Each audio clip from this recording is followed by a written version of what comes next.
first week of session has hit the ground running. 2 harmful bills have already come down the pike that threaten public school employees. House Bill 25 by Representative Plakin charged through its committee and is already positioned to be heard on the House floor at any time. This bill would decertify any public sector union that is under the 50% threshold. The bill excludes unions that represent police and firefighters from this provision. Florida is a right-to-work state, where union membership or payment of dues cannot be required. Teachers and other school employees choose to participate. No one can be forced to join. It is a clear attack on Florida's public school teachers, and is nothing more than a politically motivated attempt to punish public education employees by taking away their right to a union. HB 25 is politically motivated. It's actually directed at the FEA. They can actually take out language in the bill and just put the Florida Education Association, because that's what they're after. They want to silence our voice because we stand up for our public schools, our students, and our members. The bottom line for this is we just need to organize. We need to be urgent and methodical, but we need not to panic. Those are the things that are most important for our members and our building reps and our presidents. If we organize and get all of our locals above the 50% mark, we don't have to worry about HB 25. It's a non-starter for us. One of the Speaker's top priorities, House Bill 1, claims to solve the bullying problem in Florida, but it does nothing to stop bullying. If passed, students who say they have been bullied could receive a voucher to attend a private school. Bullying is absolutely a problem that exists in our schools. However, House Bill 1 is not the solution. The solution is not to take the child or the children who is being bullied and maybe, or maybe not, offer them a voucher, right? Because whatever money there is would be limited. The solution is to allow the education professionals to actually be education professionals, to give guidance counselors time to provide counseling instead of being test administrators.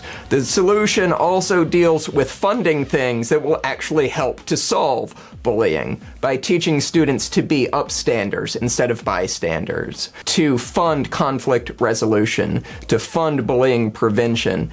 And in fact, all of those things used to be funded up until last year when the legislature took those programs and the $64 million that were associated with them and said, no, we want to spend all of that money on school resource officers. Now, don't get me wrong, school resource officers are important, but if we truly want to stop bullying, to prevent bullying, we need to fund the programs that we know that work instead of doing what the legislature did last year, which was removing funding from those programs. Once again, battle lines are being drawn over education funding. House Speaker Richard Corcoran is digging in something called Required Local Effort, or RLE. RLE refers to property tax millage, which is generally about half of the tax dollars used in funding education. The Speaker is at odds with the Governor and the Senate, which have proposed allowing school district property tax rates to remain stable in order to benefit from rising property values.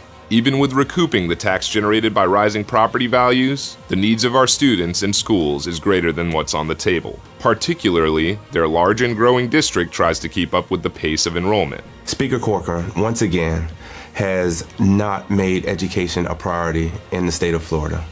Last year, education funding was abysmal. We know this because of programs that were cut, because of teacher shortages, because of collective bargaining restraints.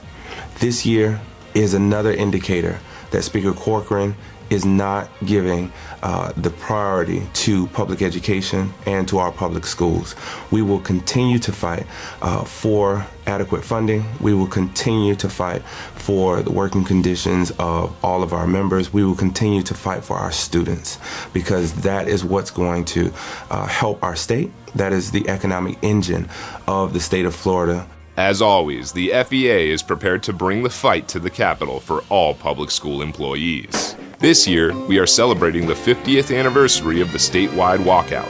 50 years ago, teachers from across the state of Florida handed in their resignations and walked out of the classroom. These teachers risked their livelihoods and their careers in protest for better conditions for their students, better pay, and increased funding for education.